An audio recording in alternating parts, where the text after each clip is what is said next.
ఆదరించినందుకు శ్రీధర్ రెడ్డి గారికి సరైన గుణపాఠం చెప్పినావు నువ్వు.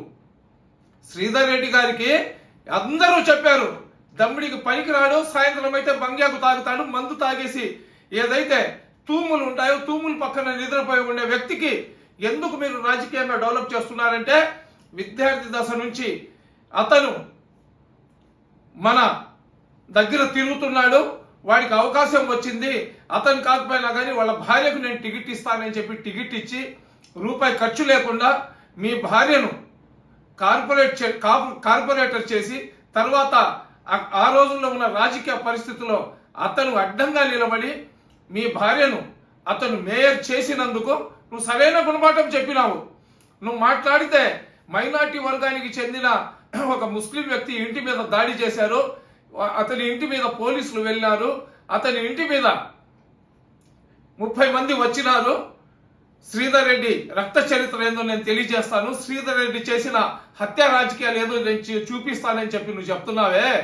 ఒకటి చెప్పు జనార్దన్, నువ్వు జనార్దన్ రెడ్డి కాలనీకి చెందిన జన్నత్ హుసేన్ నగర్కి చెందిన ముస్లిం సోదరుడి మీద నువ్వు నీ అంచెలు దాడి చేస్తే ఆ రోజు నీ భార్య నా బిడ్డ లాంటిది అని చెప్పి శ్రీధర్ రెడ్డి గారు చెప్పుకునే రోజుల్లో నువ్వు ఒక ముస్లిం వ్యక్తిని రోడ్డు మీద కొట్టి ఖాలిద్ అనే వ్యక్తిని నువ్వు నీ అనుచరులు ఇష్టం వచ్చినట్లు కొడితే ఆ రోజు శ్రీధర్ రెడ్డి నిజాయితీ పరుడు కాబట్టి నీ మీద 307 కేసు మేము పెట్టినా కానీ శ్రీధర్ రెడ్డి గారు జోక్యం చేసుకోలేదు. ఇది ఎందుకు చెప్తున్నానంటే, శ్రీధర్ రెడ్డి గారు ఎవరు తప్పు చేసినా కానీ ఆ తప్పును తప్పులాగా చూస్తాడు.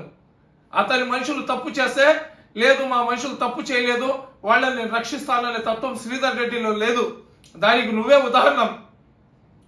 ఇంకా మాట్లాడితే నువ్వేం చెప్తున్నావు, అక్కడ ఎవరో ఎస్సీ నాయకుడిని కొట్టారని చెప్పి. ఏందయ్యా నువ్వు మాట్లాడేది? సాయంత్రం అయితే మందు తాగుతావు, సాయంత్రం అయితే బంగ్యాకు తాగుతావు, నీ సాటి కులస్తులకు నీ భార్య ముఖం చూపించి నువ్వు దండుకున్న డబ్బులు ఏదైతే ఉన్నాయో ఆ డబ్బులు నీ సాటి కులస్తులకు ఇవ్వవయ్యా స్వామి. మైనార్టీల గురించి మెజార్టీల గురించి ఇంకోళ్ళ గురించి నీకెందుకు? నీ సాటి కులస్తులను కార్పొరేషన్లో ఉద్యోగాలు ఇప్పిస్తానని చెప్పి 50,000 లక్ష రూపాయలు 50,000 లక్ష రూపాయలు లెక్కన దాదాపు 37 లక్షల రూపాయలు నువ్వు తినేసి ఉన్నావు కదా. ఎన్ఎంఆర్ పోస్టులు ఇప్పిస్తాను అవి ఇప్పిస్తానని చెప్పి ఆ డబ్బులు ముందు నీ సాటి కులస్తులకు ఇవ్వవయ్యా స్వామి. నువ్వు ఎవరెవరి దగ్గర ఎంతెంత డబ్బులు తీసుకున్నావు?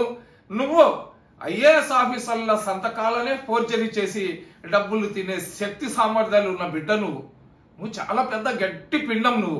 నువ్వు నీతులు మాట్లాడుతుంటే నువ్వు ఎలాగుందంటే నిజంగా వినేవాళ్ళు ఏదో అయితే చెప్పేవాడు ఏదో అని చెప్తారు కదా, ఆ విధంగా ఉంది. నువ్వు నీ చరిత్ర, నీ జాతకం, నీ స్థాయి ఒకసారి ఆలోచించుకొని నువ్వు శ్రీధర్ రెడ్డి గారి మీద విమర్శించాలా.